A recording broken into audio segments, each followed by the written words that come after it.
মিরে, কারণ একটা নক দরকার ছিল পুশের জন্য। নকটা এসে গেছে আর এখন ডিরেক্ট পুশ করছেন তারা। গাড়ি নিয়ে সবার আগে এগিয়ে যাবেন। তারপরে সিজে বার্ড support, Mridha knocked out, completely wiped out.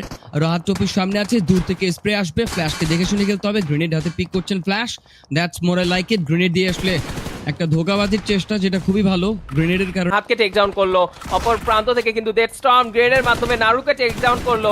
And Naruto এই পর্যায়ে কিন্তু নক এন্ড ফিনিশ হওয়ার সম্ভাবনা রয়েছে। বলতে বলতে দেখতে পাচ্ছি A1 RG স্পোর্টস হয়ে যাচ্ছে, বাট সিজে বয় সিপিআই জাভেদকে কিন্তু টেক ডাউন করলো। গ্রেনেডের মাধ্যমে এলিমিনেশনটা সিকিউর করতে চাইবে। এন্ড ইতোমধ্যেই জাভেদ অনেকটা লো এইচপি, তাকে কিন্তু আর বাঁচানো পসিবল না। এলিমিনেশন সিকিউর হয়ে জোনে জায়গা নিতে হলে obviously knock. Wow, absolutely amazing.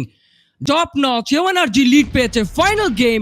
Second grenade death স্টর্মের, হিটম্যান নকড আউট, ম্যাটক্যাট 69 এবার কিন্তু আটকে গেছে ঠিক কর্নারে। টোটাল এজে তাদেরকে আটকে রাখিয়ে কন্ট্রোল করা হচ্ছে টিম এওয়ানআরজির জোন।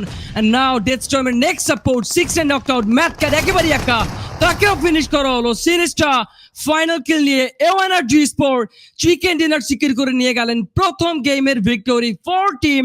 সেই জায়গা থেকে ডেথ স্টর্ম সবচেয়ে বেশি কিল নিয়ে 6টি এলিমিনেশন নিয়ে কিন্তু নিজের টিমে সর্বোচ্চ কন্ট্রিবিউশন দিয়ে যাচ্ছে। সেই